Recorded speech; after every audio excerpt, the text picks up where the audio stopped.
Wow, you guys are already in here and we gave you Miss Deb, are you ready for me to block you here too? Are you coming? Are you really coming here to harass me about this shit here too? Really? You need to drop it or you're going to get blocked here too. Well, here's the thing. It's not just an honor, it's a fucking job. It's not an honor, it's a job.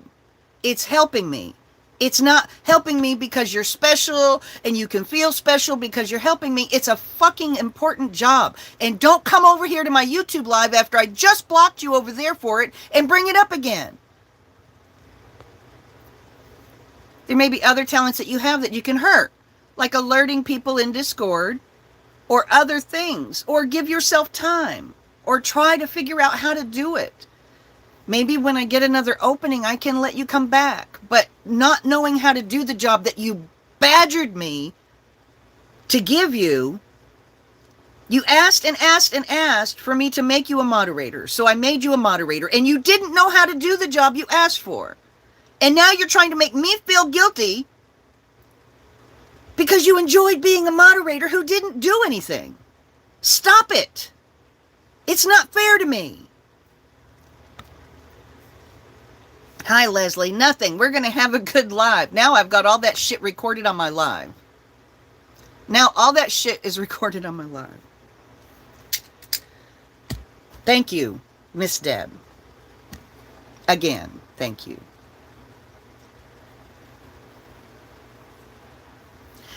This is a great lesson for not only me, but everybody else who does, you cannot be nice to people.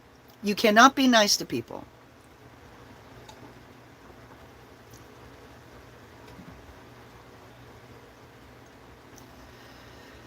Good morning, Laurel. Right.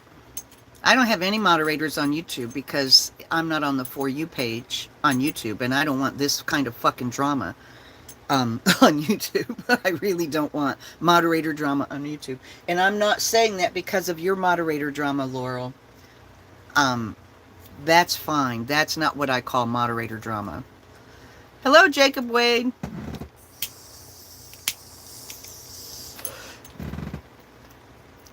Yeah, on YouTube, I'm not on the For You page, so you don't get a whole lot of people with opposing views that are going to be joining just to spam, so I don't have to be quite as concerned about keeping things under control. But the problem with being a moderator is that, especially on TikTok, is that things can go awry really fast. Right, Laurel? Things can go awry really fast. And the chat is moving so fast. And so I really need my moderators to be on the ball. Otherwise, it can be derailed. That's why they're so important on TikTok. And you only are allowed to have a few. And because I go live randomly, it's hard for me to find people who are going to be on at the different random times that I'm going to be on. So I like to switch it up so everybody doesn't have to work every time I'm live, but they only give me 10 positions. And so anyway, I'm going to stop talking about it. I like YouTube. And here we are. Everybody got your coffee? You got your combo? Everybody got your coffee?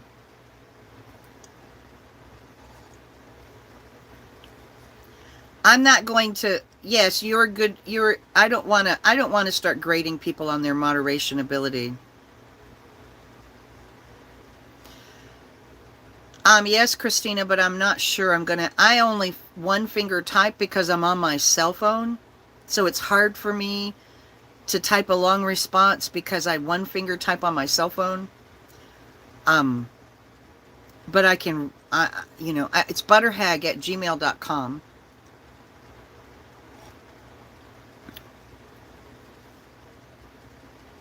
You didn't know you in a certain number of viewers have to have mods? No, Dark One, you're misunderstanding me.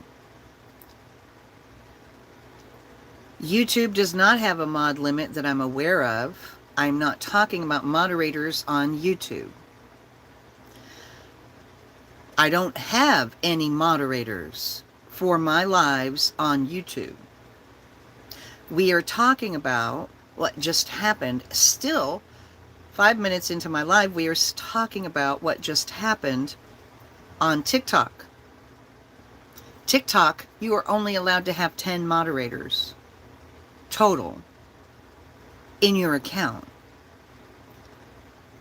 So you could have all 10 moderators in one live, and the next live, nobody show up and you wouldn't have a moderator.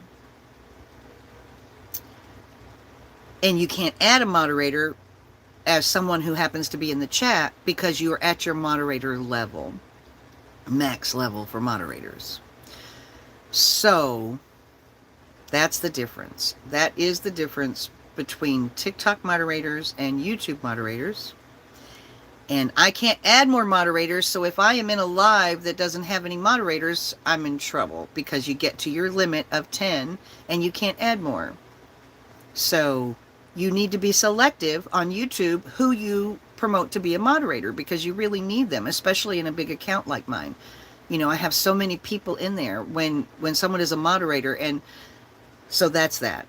Now, can we please stop talking? Hi, Howard girl. Rhonda Wanamaker. You can change your name if you go in. You can go into YouTube and change your name so it's not your real name. It can be an anonymous YouTube name. But anyway, welcome. Thank you for joining. So there, Dark One. I hope you answered your question about that. So here we go, Rhonda. Oh, it's nice to see you. I'm not going to remember the correlation between your real name and your YouTube name. Okay, good. So here we are. Everybody get coffee. I'm going to smoke. Smoke them if you got them. Oh, that's okay. That's okay. Yeah, but because you were stating it, I know, but because you were stating it, I wanted to give you a response because you weren't saying exactly the way it is. What the hell? Oh, there we go. All right, I'm going to calm down and smoke a little weed. And we are going to leave the drama behind. All right. Good. Cool. Thank you. That's okay, Miss Deb. Just don't have your feelings hurt. I will unblock you. When I go back to TikTok, I'll unblock you. You're more than welcome to join my lives and partake in the conversation. And I think you can enjoy it just as much. Happy Halloween! Oh my God, happy Halloween. It's Laurel's favorite day. She really loves Halloween. She's been waiting for Halloween for a long time. So happy Halloween. Now we're going to chill. Yes, indeed. Happy Halloween! Woohoo! My dogs are still outside. I'm actually starting to get a little worried. Happy Halloween! You guys should check out Laurel's YouTube page. She does makeup on her YouTube page for Halloween. Her Halloween makeup turns out just fucking amazing. Really, really good stuff. She looks so good in her makeup. It's storming like mad outside. Oh no! Oh no.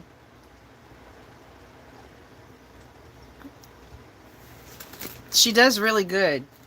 She does a great job of her makeup. Anyway, people were looking for you this morning from my live, Laurel. So we're on story time. Are you guys ready for story time? Are we ready for story time? Because we're 10 minutes in and we're not at the story yet. I am not giving out candy. Okay. I'm not giving out candy because,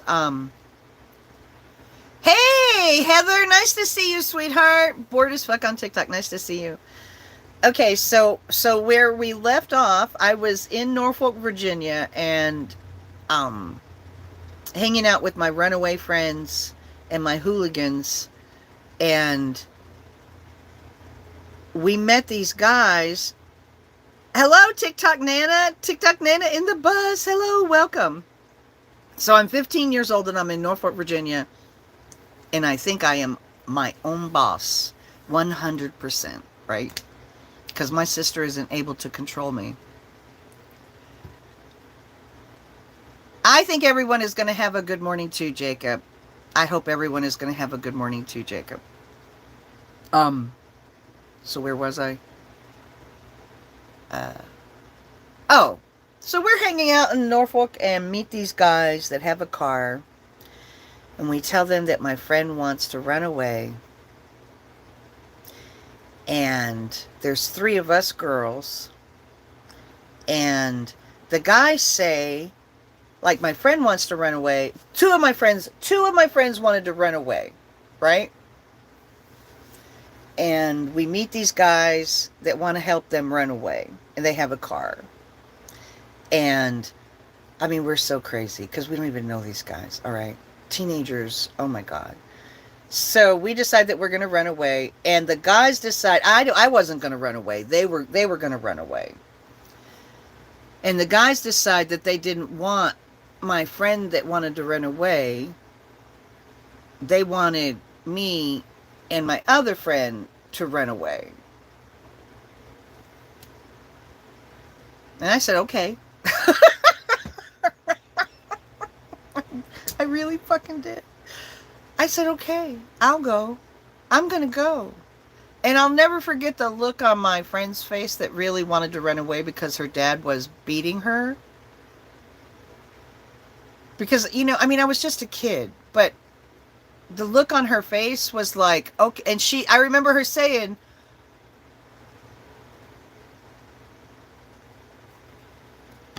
Jacob, it is story time, honey. I don't know if you'd noticed, but I'm telling story time.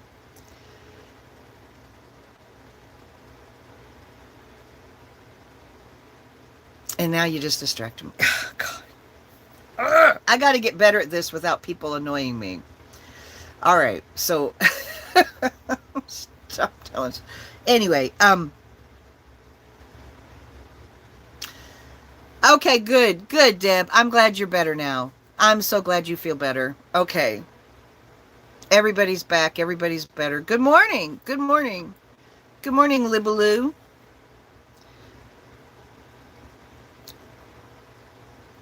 So, what was I saying again? I was saying that, we met these guys, and they said that we would go. I'll never forget the look on her face, because she looked at me, and she said, oh, okay, Teresa. Okay, Teresa, you go. You go. Just like that. And I went. And I, left her there, and that's the one that committed suicide later. She went back home to live with her parents and committed suicide. So my selfishness, I should have let her go. Although, if I did let her go, it was... But that's, you know, I'm talking about the traumas of 1977, and that's another one, is I live with the memory of her being disappointed because she was the one that really needed to run away. She is the one that I was helping all that time, but I just took her place. So that was pretty shitty. I got karma for it, though. It wasn't a good thing to go with those guys. It really wasn't a good thing to go with those guys. And so anyway, my friend Cindy and I left with the guys. And the plan was, guys told us, actually, so here's the thing. That's right, I'm leaving a part out. The guys told us it wasn't really running away. It was just going away for the weekend. But I left the runaway, the girl that I helped run away, I left her in Norfolk. And these guys told us that I hadn't decided to run away. They had a cabin in West Virginia, and we were going to go hang out and party with them in their cabin in West Virginia. This is what my 15-year-old mind accepted. That's right. I wasn't running away. I was just going to go hang out with these guys that we met in a car in West Virginia for the weekend. That's what I agreed to do. I was going to go with them to hang out in their car with my friend Cindy. And so we left and went. As it turns out, the way that they make their way across country is after we got quite a distance away from Norfolk, Virginia, they told us that they were broke. And the way that they make it across country is that she and I have to go into, we were just going to go for a party for the weekend. I'm 15 years old. I'm going away with these guys that I just met in Norfolk, Virginia. In the hood, I'm going to go to West Virginia and party with them for the weekend. Yes, yes. And if I ever, when I start doing story time about my childhood, you will understand why you will understand why I thought that would be okay. All right. I thought that would be okay. Once I tell you about my childhood, you'll understand why I thought that would be okay. Anyway, so we get halfway across Virginia, going towards West Virginia, and they tell us that in order to keep going, we have to go in to this Kmart and steal. No, they are going to go into this Kmart and steal some stuff. And they're going to bring it out to us, and we have to go into this Kmart and return it and get the money. And if we don't do it, we're not going to have money to travel.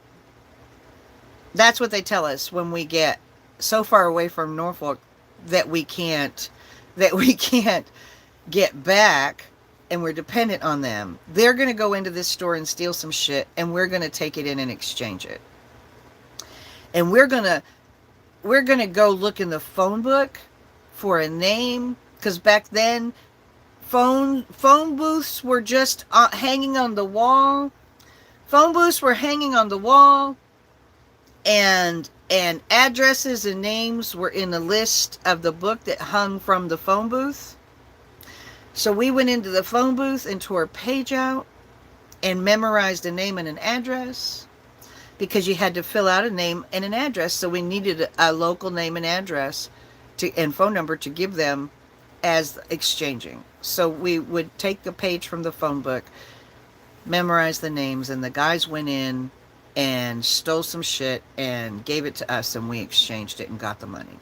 So that's how we made our way. So yes, I know now that a lot of other people have done this, but this was a foreign idea to me at the time. But I was game for doing it, you know. Okay. We weren't with the guys like it was a date, and at this point, the idea that the guys would start thinking that we needed to date really hadn't entered my mind or my friend's mind. In my mind and my friend's mind, we were just hanging out. The guys were in the front seat and we were in the back seat. It wasn't I had a crush on the guy, or she had a crush on the guy. It was just we lived in fucked up situations and we wanted to get away from them. So we get to Virginia and go up into the woods, and the cabin they said they have in the woods is an old abandoned house. So we go into this old abandoned house and go in and lay down and go to sleep. And the cops come. Somebody saw us going up there and called the cops. Or the cops were patrolling and saw the car. And the guys woke up as soon as the cops came and said, you gotta go, shoved us out the back window, and we ran down into the brush while the cops talked to the guys. We hid in the brush. They even came and used the flashlights to look, because they'd gotten a report that two guys brought two girls up into the woods. So we were hiding. Still, the fact that I might be in any danger never entered my mind, other than I don't want to go to jail. So I knew you have to hide from the cops, because it's not the first time I'd hidden from the cops, okay? Not the first time I'd hidden from the cops. So the cops left, and we came out, and we were like, listen, I think we've kind of had enough of this shit. You know, Cindy and I had started talking, and we were like, okay, this isn't a cabin in the woods, and we thought they had money. We didn't know we were going to be stealing to you know, I don't like to steal in a store. That shit, you know. And so we had started talking. So the next day, they took us down into town, at Berkeley, West Virginia, and got we went into this place, and I used a phone to call home. I wanted to call home and see how things were going. I wasn't running away yet. I was just going away for the weekend. I was going to come back. So I called home. I called my sister's house. And my friend answered the phone and said that my sister was in the hospital and my dad was on a plane coming to Norfolk. And I said, oh, hell no, my dad is coming to Norfolk. That means he's going to take me back. He is going to take me back to live with my mother. I am not going back to live with my mother. I am not. And so I hung up the phone. And that's when my off for the weekend turned into, I'm running away. I am not going back to Norfolk, Virginia so that my dad can take me back to that hell in Texas that is life with mom. Sorry. You let me have a little tiny bit of independence, and guess what? I really fucking like it. So, me and my friend Cindy decided that we weren't going to go back. And I started talking about, I'm going to go to, right, Jacob? I started talking about, I'm going to go back to, I'm going to go to Texas. I've got two really fucking cool brothers who live in Texas. So I'm going to go to Texas. They'll hang out with me. You know, my brother Troy went AWOL from the Navy and came to see me while my sister was gone for 2 weeks in Killeen, Texas, and got me stoned all week, you know. So my brother Troy, he's cool. I can go visit him, you know. I'll just go to Texas and visit my brother Troy. So I used this, I called my brother, I third party called my brother, which really ended up, that's important because the next part of 1977 is severely impacted by the fact that I called my brother and how I paid for the call. See, I paid for the call by looking up a local phone number in the phone book and using the operator and saying, I'd like to bill this call to my home number. And then I would give them the number from the phone book. So I was really committing fraud, essentially committing fraud. I didn't realize that that's what I was doing, but really I was committing fraud. And for someone like me, the fact that I used to commit fraud and I'm so honest now, it just really drives me crazy to admit that. Hey, Mitchie, I'm in the middle of story time, honey.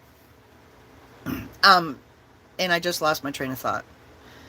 So I'm in the middle of creating fraud. Yeah, I'm committing fraud by using the phone service to bill the call to my brother. And I don't tell him that I did that. I just call him. And I'm like, hey, I'm going to run away. I'm going to come to your house. He's like, hey, cool. Yeah. Come on. You can come. You can run away and come here. Sure, you can run away and come here. So I'm like, okay, cool. I'm going to come to your house. And I'm in West Virginia with these guys. And I told my friend Cindy, I think I'm going to go to, we can go to Troy's house. And so anyway, these guys got us drunk and took us up on a mountain and said, put out or get out. Put out or get out. And I said, well, I mean, we were so drunk. I remember throwing up so hard. They had us drinking wild turkey. And oh my God, it was horrible. We were really drunk and we were up on the top of this overlooked mountain. And one was in the back seat with me and the other one was in the front seat with my friend Cindy. And Cindy looked at me and I looked at Cindy and I said, no,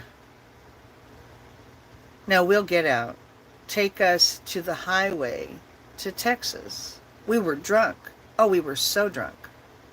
I said, take us to the highway to Texas. We'll get out. So they did. They took us to the interstate. And we got out of the car and we got our suitcases. And I smacked one of them across the face because I was so fucking pissed off, but I was also really drunk. And they left and we put our thumbs out. And a semi stopped. And we told them that we were on our way to Texas. Could they give us a ride? And they said yes. And so we headed on our way to Texas. And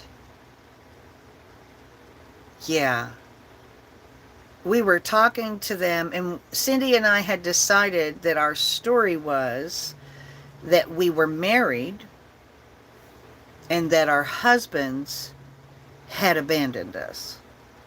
Since they guys had just left us there on the side of the road, we decided to say that those were our husbands and that we were married and that they had just abandoned us and that we were on our way to my brother's house in Texas. That's the story. That was our cover story for this trip. We were married and on our way to Texas because our husbands abandoned us. And so the truckers gave us a ride, and one trucker gave us a ride for quite a ways. We were really hungry. We were really drunk. We went to sleep. One guy was really nice. He gave us stopped for the night and got him a hotel room and paid for our hotel room. And in the morning, he bought us breakfast. And oh my God, I had the biggest stack of pancakes because I hadn't eaten. I don't think I had eaten in like 3 days. Those guys didn't feed us. You know, we were young. We didn't, you know, you don't really think a lot about eating when you're on the road, you know. And so we, I just, hey, you guys! Are the dogs outside? Hang on a minute. Let me check on the dogs now that I've lost my train of thought. Oh yeah, they're right there. Good girl. Good. They're just laying down right there, so that's good. Anyway, they're being good boys. Oh my goodness. So, you know, they fed us. I remember having the biggest stack of pancakes and then got on the highway and hitchhiked again. And we got a ride from these one guys who took us home to their parents' house because they wanted to buy us a bus ticket to get to Texas. So they took us to Kentucky, from West Virginia to Kentucky. And took us in their house. All their family lived in the same little house in Kentucky.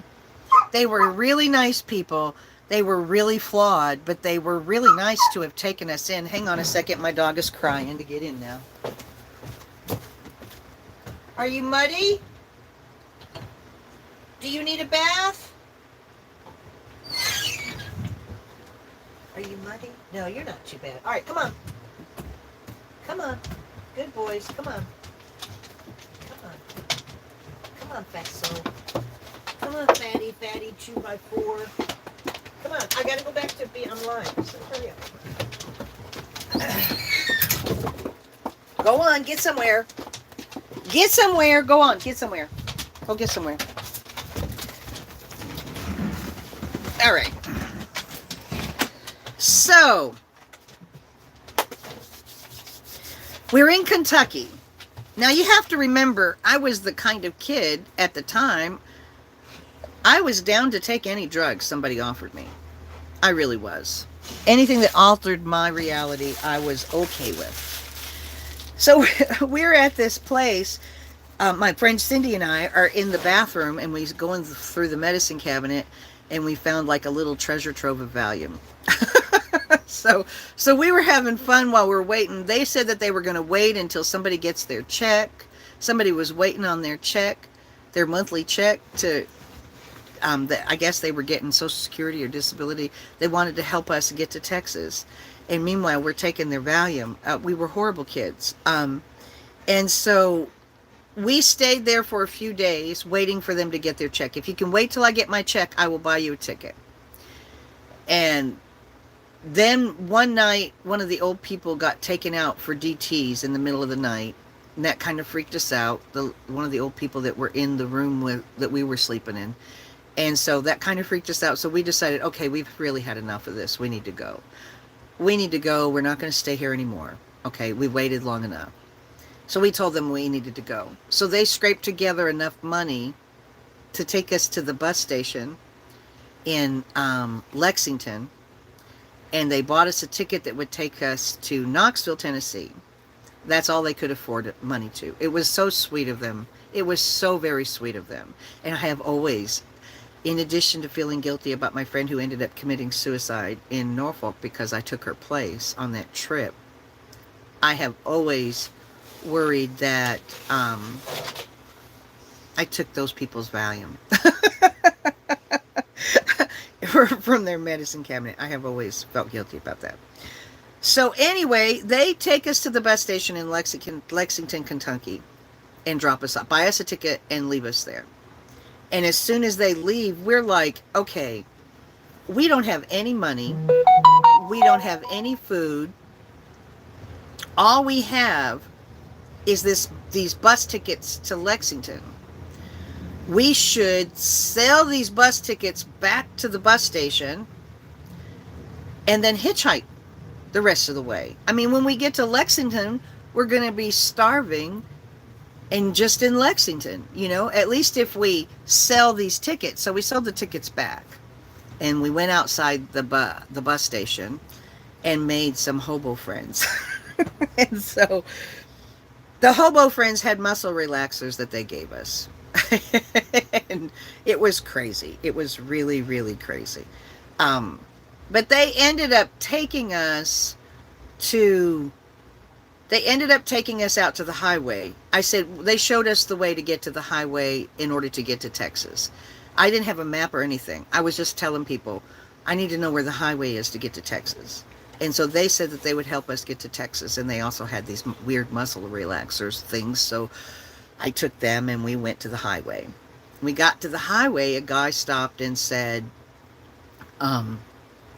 well, I've got a place for you to stay tonight, but I don't have a place for them. Do you need a place to stay tonight? And we were like, yeah, we hadn't thought about how we're going to get a place to stay. And it's getting dark. The day is finished now. Now we're at the end of the day that we got taken to the bus station. So we said, yeah, we need a place to sleep. And he said, okay, well, I've got a place for you to sleep, but I don't have a place for them to sleep.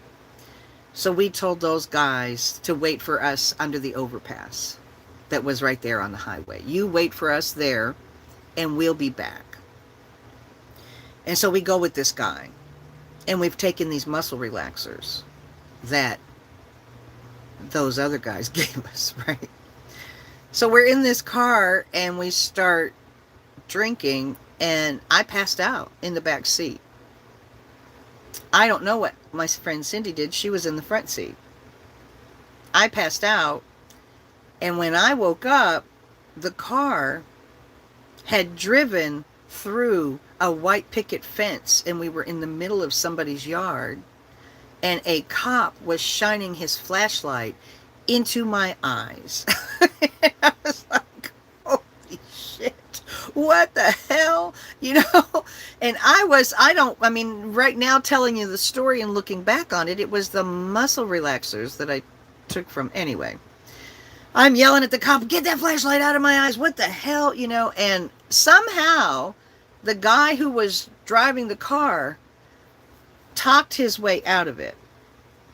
And we were able to leave the scene of this accident after the police talked to him. And as we're driving down the road, the guy says, okay, I don't have any place for you to stay tonight. Where do you want to go? I can take you to the highway. And we said, well, there's a hotel right by the highway. Take us to that hotel. So we ended up spending the money that we had from the bus ticket on the hotel to spend the night.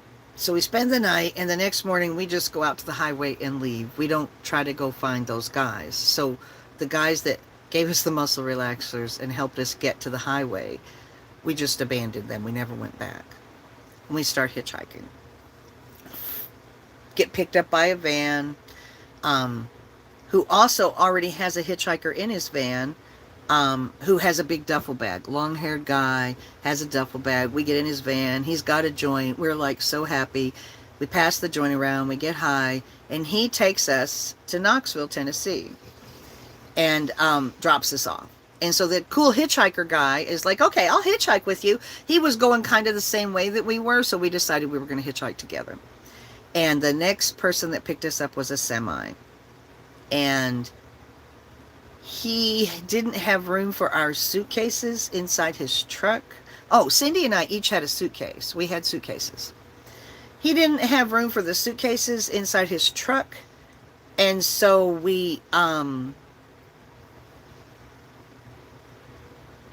that hadn't happened. I'm sorry. I thought of something and I thought, no, how could that be the order? And then I was like, no, that's right. Anyway, sorry. He didn't have room for our suitcases inside his truck, so he put them in the outside compartment. Oh, no, I wasn't ever nervous. Never. Never did I feel scared or alone, or because you have to remember, you don't know my childhood. I raised myself. My siblings raised me. I did whatever the hell I wanted. There was no, not me. I wasn't scared at all. Fuck no. The scary thing was what I had at home in Texas. The road wasn't scary. What I had to go back to in Texas is what was scary. That was scary. The road wasn't ever scary for me. Because number one, I'm confident, I'm smart, and anyway. So that's why I wasn't ever nervous. So the truck driver put our suitcases in the outside compartment and let us get up in his cab of his truck in a sleeper. And the cool hitchhiker guy with the duffel bag, he sat in the front seat with his duffel bag. So Cindy and I were tired because we really hadn't gotten much sleep the night before. So we got in the cab of the truck and went to sleep. We got up in that sleeper and both of us went to sleep. I have no idea how long it was that we, I have no idea how long it was that we traveled before the next event happened, but we were dead asleep. And we were awakened by getting thrown out. I know, it's pretty bad when the road is safer than home. Yeah, Heather, it is. It is. But all of a sudden we were asleep in the cab of the truck and we got thrown from the cab of the truck into the front of the truck because the truck driver had smashed into the rear end of somebody's car. Somebody was stopped in his lane and he couldn't get the truck stopped in time. So we got thrown out of the back. And the trucker says to us, oh my God, I am not supposed to have passengers. You guys have to get the fuck out of here. And I'm like, our suitcases, give us our suitcases. He said, there's no time. Go wait up the road under that overpass. Overpasses come into play a lot when you're on the road and homeless. Go wait up the road under that overpass for me and I will pick you up later, is what he said. And bring your suitcases. So holy shit, we're grabbing our shoes and shit, and the hitchhiker guy is like, sorry, I'm not going to wait for him. I'm going to keep going. Because he's got his duffel bag. He doesn't have to wait. We have to wait because he's got all our shit. So we're like, okay. We get out of the truck and we're putting our shoes on in front of the car that he hit. And a Cadillac, a big white Cadillac. I didn't realize what kind of car it was at the time. But a car pulls up and somebody jumps out of the car and starts taking pictures. As we're bending over, putting our shoes on. And we're like, why is that guy taking pictures? Oh my God. So we put our shoes on real quick and put our thumb out and somebody picked us up. In the 70s, hitchhiking wasn't like such a crazy idea. I mean, the people in the cars had just seen the accident and knew that we came flying out of the truck and needed a ride. So they picked us up and took us down the road and dropped us off, and we waited for the truck driver. And we waited and waited and waited, and it started getting dark, and we were like, okay, we can't wait anymore. We got to go get our shit. We're not going to wait anymore. So he hitchhiked back down to the accident. And he was just getting ready to leave. And we want to get our shit. And he's like, no, come on, hop back in the truck. I'll give you a ride with me. I have to let you know that I can't drive at night. So when it gets dark, we're going to have to stop. But I'm going right through Wichita Falls, Texas on my way. So I can take you to Wichita Falls, Texas. All you have to do is just ride with me and know that I can't drive at night.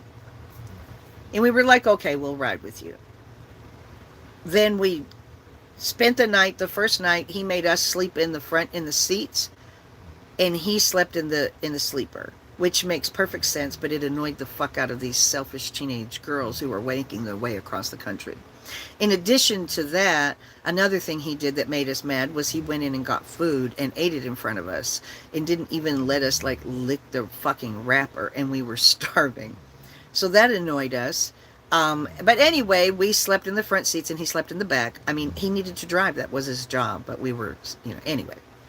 So then in the next morning, he got up to drive and we went to sleep. And then we got to Texarkana. And in Texarkana, he said, when we woke up, we decided that he had told us when we get to Texarkana, we're going to drop you off. And I'm going to leave you on the side of the road and I'm going to go drop my trailer. And then after I pick up the next load that's going to take me through Wichita Falls, I'll come back and pick you up and we can continue on. So we had decided that when he dropped us on the side of the road in Texarkana, we were not going to wait for him because we were pissed off at him. We were starving, okay? We needed food, and he wasn't giving us anything to eat, and so we needed to find a way to eat. So we decided we took his map of Texas so we would know how to get to Wichita Falls. And when he dropped us off on the side of the road, as soon as he drove away, we started hitchhiking. And the first car that stopped was a white Cadillac. And she and I had decided ahead of time that we were going to, before we ever got into any car, we talked about it so we could decide if we thought it was safe. And so the first car that stopped was a white Cadillac, and we were like, no, okay, we'll go. So we got in this white Cadillac. She was in the front seat, I was in the back. The Cadillac gets out on the highway, and he turns to us and says, you guys don't look too bad from the back. Something like that. And we looked at each other like, what the fuck? And he kind of chuckled and he said, no. Remember when you got out of that truck, somebody was taking pictures? That was me. I owned the company that owns that truck that you were in. You guys want to go get something to eat at this restaurant over here and talk about it? Fuck yeah! We want to go get something to eat. We are starving. He wouldn't feed us. You own the trucking company? Fuck yeah! We are hungry. Yes. Cindy and I were like, we looked at each other, we were like, oh my God. So, in Texarkana, Texas, there is a restaurant right off the highway called El Chico's. And that is where he took us. And it was, I swear to God, as if we were eating the Last Supper. That food was so fucking good. Anyway, so there's another twist here. We get in and we're talking and we're eating, and oh my God, he ordered us beer, and we're letting us, actually, you've seen many of those restaurants, El Chico's, yeah. So he let us order a drink, and oh my God, and we're sitting there waiting for our food to come, and we're so excited, and oh, how excited is this? And a cop walks in. I look over to the door, and a cop walks in, and he walks right the hell up to our table. Oh, what I haven't told you is that I called along the way, all throughout this journey, along the way, we were calling my brother, and I had called my sister's house, and my dad was there, had arrived, and I was like, okay, good, you're there. And he's like, yeah. My dad was acting all cool, like, yeah, I'm here, it's okay. So what are you doing, Teresa? What are you doing? And I'm like, I'm going to Troy's house. And he's like, oh, okay, you're just going to Troy's house? Yeah, I'm just going to Troy's house. Because my dad was always cool. I could always talk to my dad and tell him anything. So I was like, okay, he seems cool. So I'm just going to Troy's house. Okay, all right. So I started heading to Troy's house. He didn't act like I was... He didn't tell me he was going to report me to the police. He just said, okay, you're going to Troy's house. Okay, cool. Well, good luck, and keep calling me and let me know how you're doing. And I'm like, okay. So we're sitting in this restaurant and the cop walks right up to our table. And he says to this guy, this man who owns the trekking company who just picked up 2 fucking hitchhikers on the side of the road,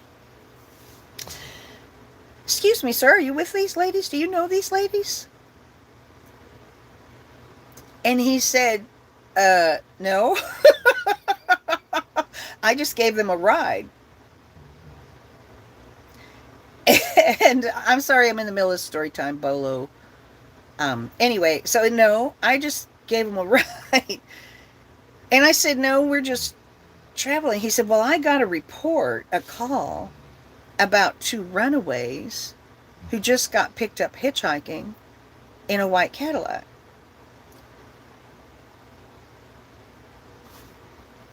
Please stop. Okay, how can I turn these texts off so that I can't see them when they, anyway, I don't think I can. Anyway, so what was I saying? The cop said, "Do you know these people?" And he said, "I got a report of 2 runaways that just got picked up on the highway by a white Cadillac." And the man was like, and I jumped up. I turned to the cop and I said, "Oh, we're not runaways. We're not runaways." Hit that live chat. I don't have a live chat icon. I don't have a live chat icon. Anyway, this is a real good part of the story, so let's just drop it. Don't anybody else suggest to me how to turn chat off. Thank you for the suggestion, but this is a good part of the story, and it's good. Anyway, what was I saying? Because the cop is like at the table, and we're about to get busted. And now, anyway,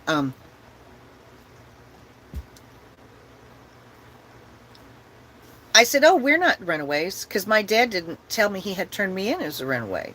My dad sounded like he was cool about me traveling across country to my brother's house. So I completely felt like I was innocent of that crime. I'm not running away. My dad knows where I am. So I said, "Oh, no, that's not us." I said, "What's the description of the girls?" And he said, "Well, there's a blonde and a brunette." And I said, "How tall?" And he said, "Well, about 5'2", both of them, or actually about 5'3", or something like that. Anyway, some short heights for both of them. I said, "Oh, that's not me." I stood up and I was taller than the cop. And he looked up at me and he said, "Oh, okay, ma'am, you're right. You enjoy your dinner." And he walked the fuck away. It was us. My dad just didn't have any fucking idea how tall I was, evidently, because he said I was like 5'2", and I was 5'8". So I stood up and said, "Oh, no, that's not us. Look." So I don't think it was my dad that had reported me, or I think it might have been that truck driver had given our descriptions to the police. The truck driver is the one who reported us, I think. But anyway, he'd misdescribed us, and I got us out of that shtick. So we sat back down and got to enjoy our meal. And as it turns out, the owner of the trucking company had been investigating that driver because he was not supposed to be picking up hitchhikers on the road. And he had been picking up hitchhikers, or he had gotten reports, or some kind of reason they were investigating. And the president of the company was following that truck and took our pictures and wanted our statements so that they could fire the truck driver. And we were like, well, okay. So he took us to his house in downtown Dallas, his gorgeous fucking house in Dallas. We met his girlfriend. It was the first time I had ever seen a refrigerator with a beer tap in the door. She came over. His girlfriend was his secretary, and they were laughing and joking and telling us that they can't nepotism. They're not allowed to have inter-office relationships, so they had to keep their relationship a secret. But that they were seeing each other, and she took down our statements and we got them notarized, and we signed them so they could use them in whatever they were going to use them in. And they took us downtown to Dallas and got us drunk and fed us really good food and showed us all the sights. And then the next day they let us take a shower and stuff. The next day they fed us breakfast, and then they took us to Denton, Texas from Dallas, and dropped us off, gave us their business card and said, if you're ever back in Dallas, give me a call, look me up. You guys can come over and hang out. I'd like to, and so we were dropped on a highway in, not Denton, but, yeah, Denton, Texas. In Denton, Texas, we were dropped on the highway on the way to Decatur. And, yeah. So we started putting out our thumbs, and a family picked us up that was really nice and gave us Coca-Colas and a little VW, actually a station wagon. Some hippies in a station wagon that were coming home from grocery shopping picked us up. And then the next guys that picked us up were on Highway 287, and they were a bunch of Mexican, Latin guys. They picked us up, and we got in the back of their pickup. And they started driving towards Wichita Falls, and we kind of got uneasy, and we decided that we're not going to go with them anymore, so we made them drop us off. And the next guys that picked us up were like in a Camaro, and they were going to Wichita Falls, and they were really cool. So they gave us a ride right to my brother's front doorstep. And my brother opened the door and said, oh, hey, come on in, let's party. And that is the end of the hitchhiking trip. And thank you. I'm sorry that I get so annoyed when I'm storytelling. I really don't mean to. So do you have any questions about hitchhiking in 1977? Those were the other traumatic things that I experienced. Leaving Virginia with my, leaving my friend in Virginia when it was her that really needed to run away. And then she committed suicide. That was really horrible. And also just the running away part. But I was in Texas. My brother opened the door, said, come on in, let's party. He bought me a uniform. I got a job at the Dunkin' Donuts. He bought me a uniform, like the white top and the white pants, so that I would be able to go to work. And I started going to work. So anyway, that's that. I got to Wichita Falls. I was 15 years old. It was 2 weeks before it was the end of May of 77, so I'm about halfway through 1977. You guys say something. Somebody say something. Hello, Balin, thank you for saying happy Halloween. Except for the suicide part, it was a great story, right? It was a great story, except... Thank you, Jacob. Oh, eventually, at the end of not that year, I did not, actually, no, the end of the summer, I ended up back at my mother's house, but that's a story for the next story time. Next story time, I will go through the summer and end, thank you, Heather, and end where I end up back at my mother's house. So, the next story time, there's a lot more trauma coming. My sister died at the end of the summer. Well, the reason, if you watch the live from yesterday, the reason she had run away is because her stepfather was beating her. Really beating her. Her stepfather was really beating her. And that's why she ran away. That's why I helped her run away. And so when I left and left her alone, because I was the one who was helping her, she went back home and ended up committing suicide. She ended up having to go back home and ended up committing suicide. I should have taken her and not my friend Cindy.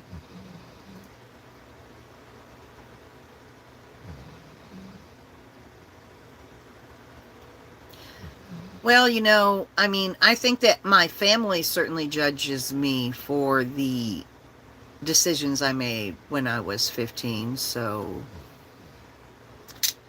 I should judge me too, right? I feel really guilty about a lot of things. But anyway, that was the second half of 1977. I was 15 years old. I got to Texas.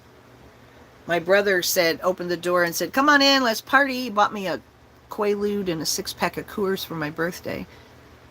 You did something similar in the late 90s. You traveled across the US and Australia all for free because of internet hacked fame.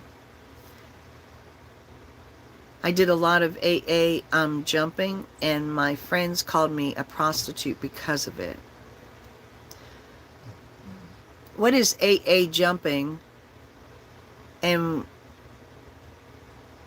what kind of internet hacked fame did you have?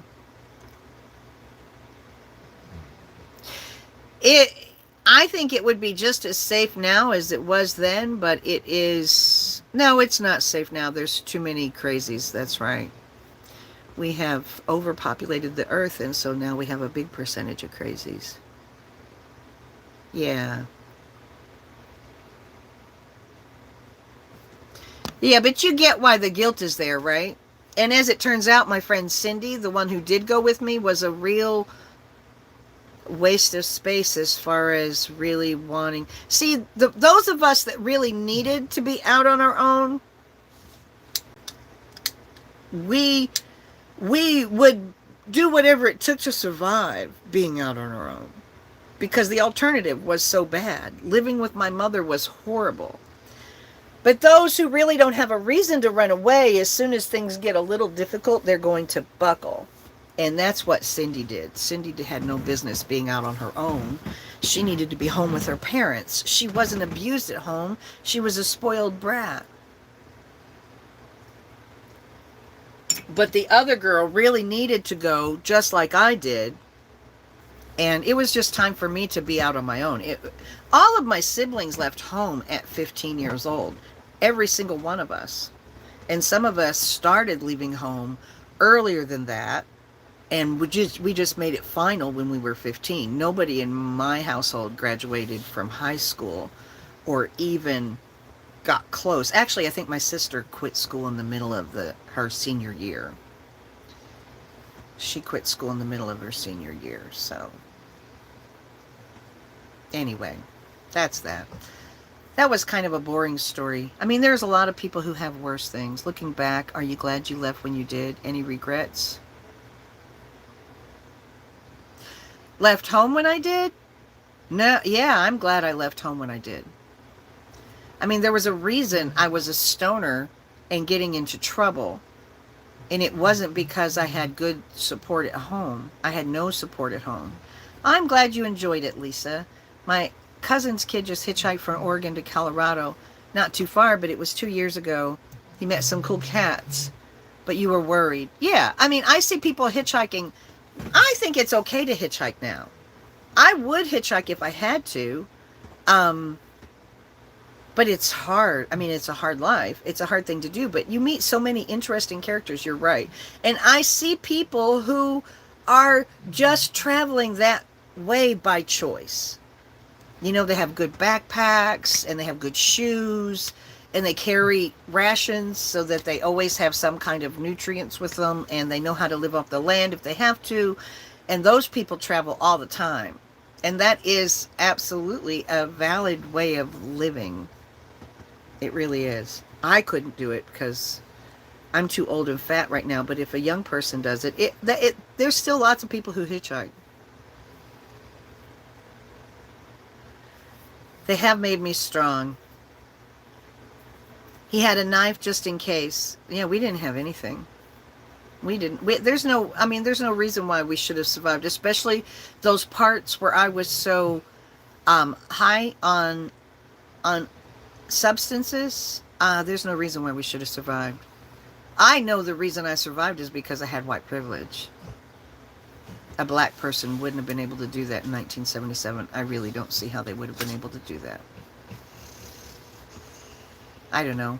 Does anybody know any black people that were hitchhiking in 1977? Teenagers think they're indestructible. That's right. Indestructible. We know it all. We're not afraid of anything, and we're indestructible. Some teenagers do. Not all, but I did. I certainly thought I was indestructible. I can't believe I got away from that cop in Texarkana. That's crazy. Stood up and said, no, that's not us. Look how tall I am. And the cop was like, okay, you're right. Enjoy your meal. You were on your way home from school? Yeah.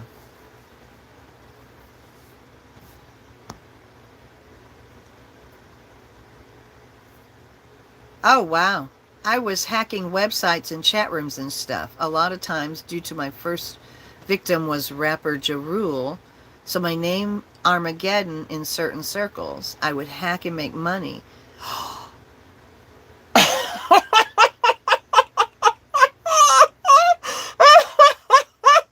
Oh my God, that's great. Oh my God, that's great. That beats the shit out of any of my stories. I would hack and make money and then visit different ladies. That's brilliant. Did you ever serve any time for your hacking? Oh, that's brilliant. Oh my God, that's fucking brilliant.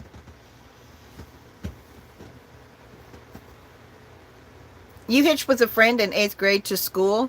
It's, I mean, he hacked Ja Rule. Yep, he hacked Ja Rule. And here he is listening to my stories. Holy cow, that's badass. That really, because you know what? Here, you may not know this about me, Dark One, but I have a degree in computer science.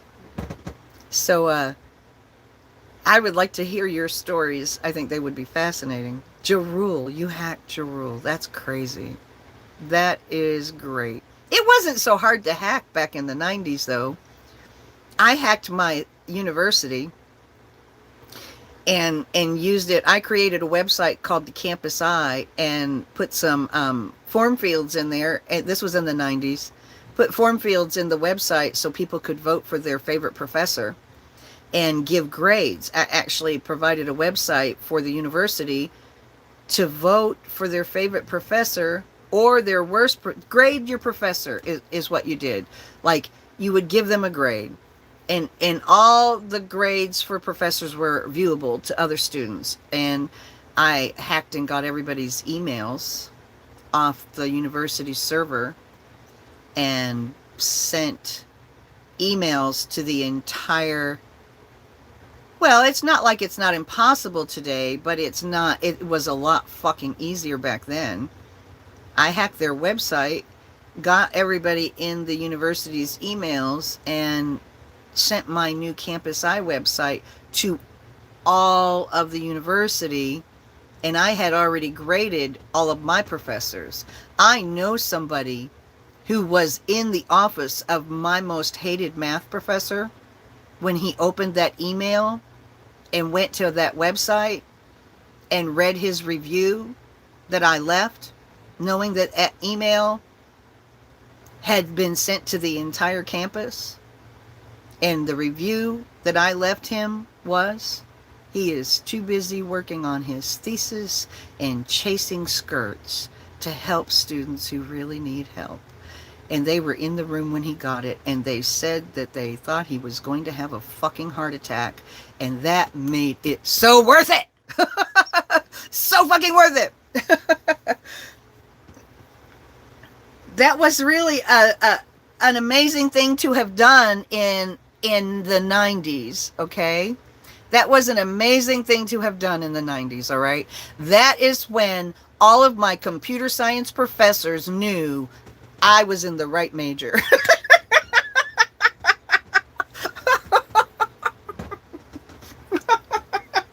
That is when they knew I had chosen the right major. So, yeah, I did a lot of shit like that. And then I went around and put the Campus Eye on all the bulletin boards. And yeah, I was quite the shyster in my day.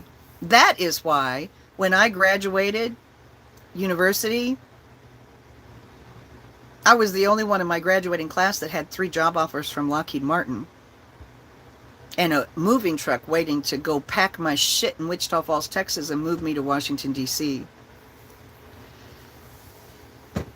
I wasn't going to study computers, but I have always been fascinated by computers. So when I started college, I was actually going for a law degree.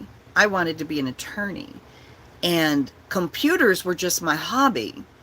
It was 1997, and I had built websites at home, and I already had my hard drive partitioned and had installed, an operating system on a partition of a hard drive, and had done all this shit with my computer at home, like basically rebuilt everything and redesigned everything on my computer to optimize it so I could get the best performance out of it.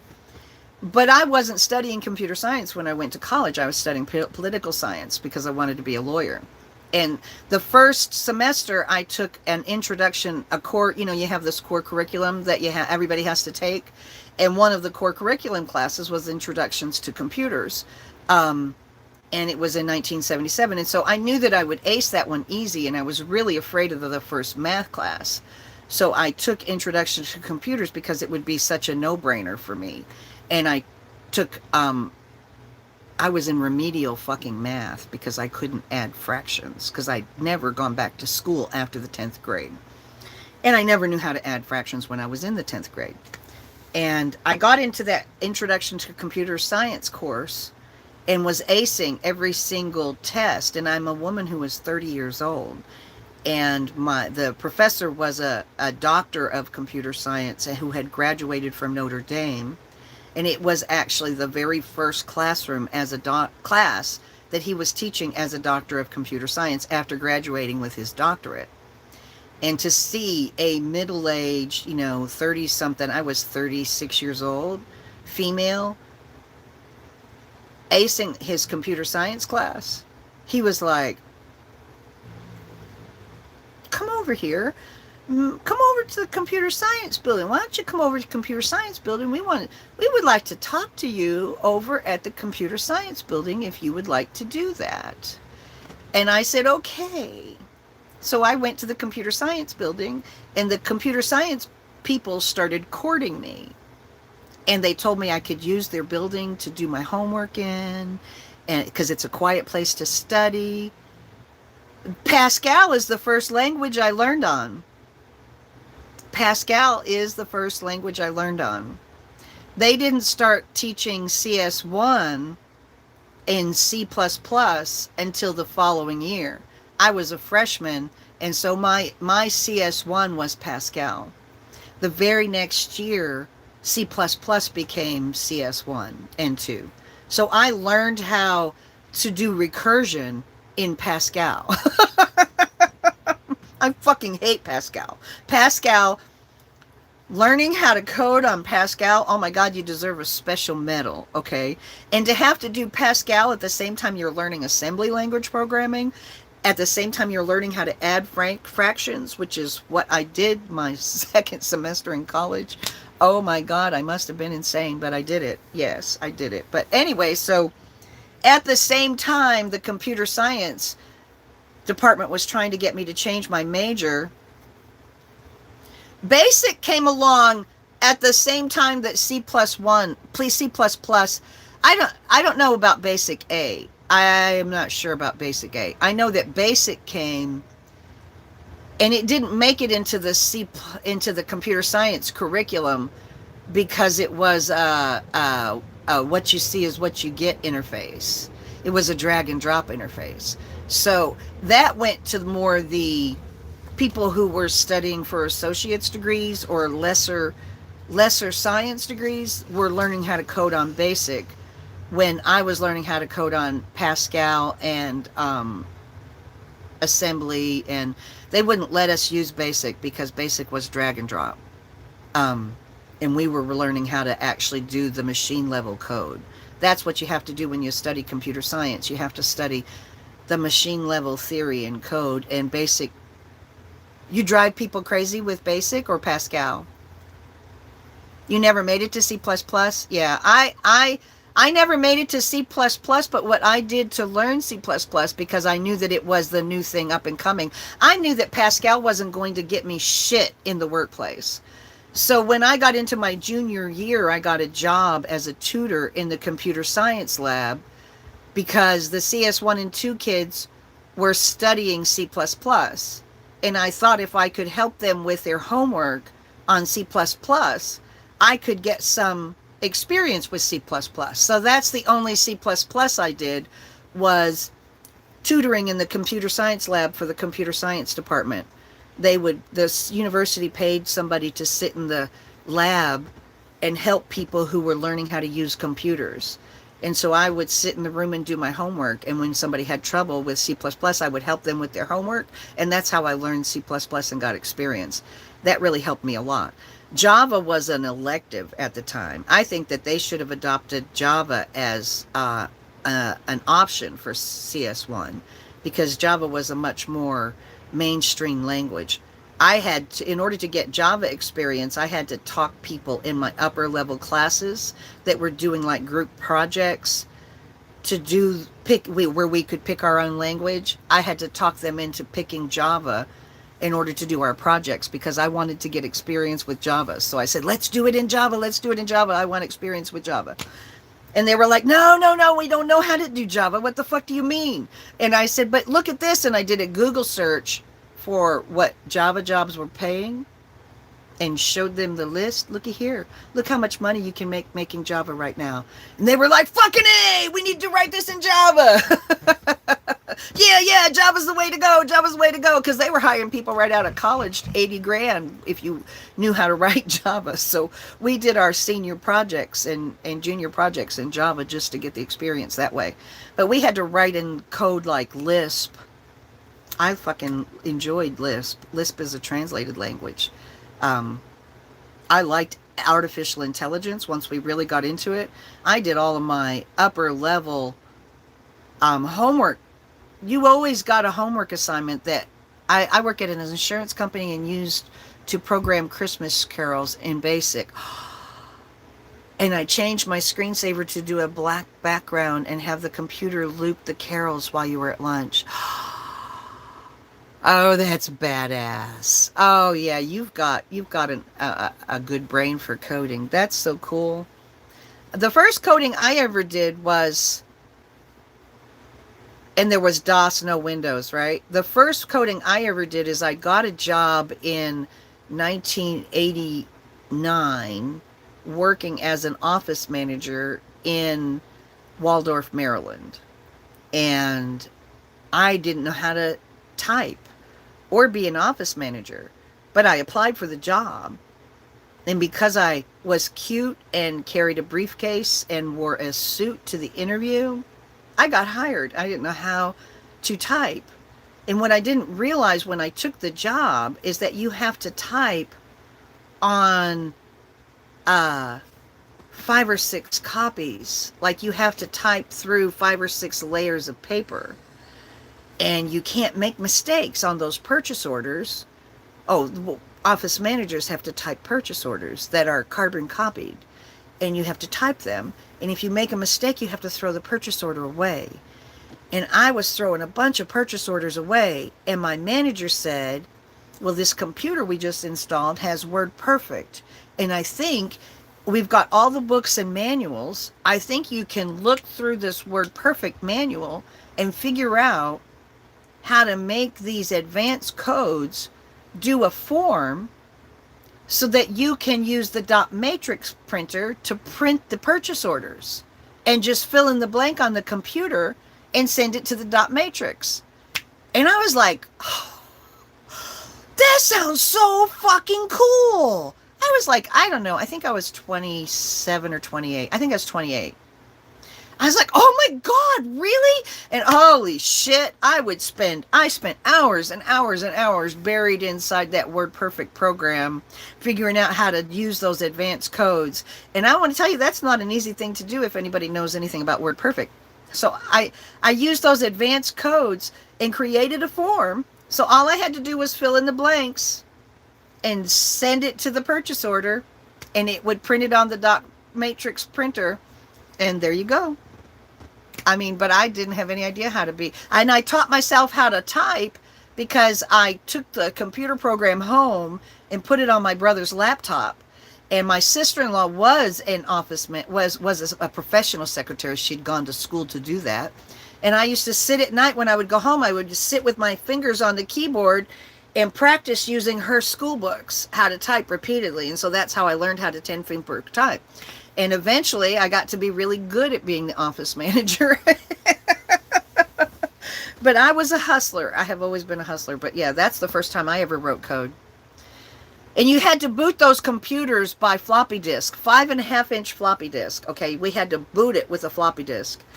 And you could only run a program that would fit on how many megs did a floppy disk hold? Like 8 megs? I don't know, some small amount. You're computer illiterate? Yeah, a lot of people are. It's okay to be computer illiterate. But when you bump into somebody who knows a little bit about coding, you have to, stop and tell stories. Anyway, I'm going to shut up. I've been on here for over an hour, and I'm trying to keep my lives down to just an hour. So I'm going to let you guys go. I'm going to try to be productive today. Thank you for joining me. I'm sorry I was rude. And, yeah, that's that. I'm going to go. I think I might go live. I've been live I try to keep my lives here to just an hour. And we're 1:15, so I'm going to go off of here, but I might go live in a minute on TikTok. So if you want to see me over there, I might go live for a few minutes over there. Thank you so much for joining me. You guys have a great night, a great day, and be positive. Trump is going to lose. Biden's going to win by a landslide. Black Lives Matter. Arrest the killers of Breonna Taylor. Have a nice night. Nice day. Oh, I was lucky. I was just lucky. It's just luck. Being smart is just lucky. That's not something that I have any credit for. It's just evidence of my luck of the draw when it comes to genetics. But thank you. Bye, VW. Bye, everybody. Thank you for joining. And I got to get something to eat, too. I'm getting sick. So I'll talk to you guys later.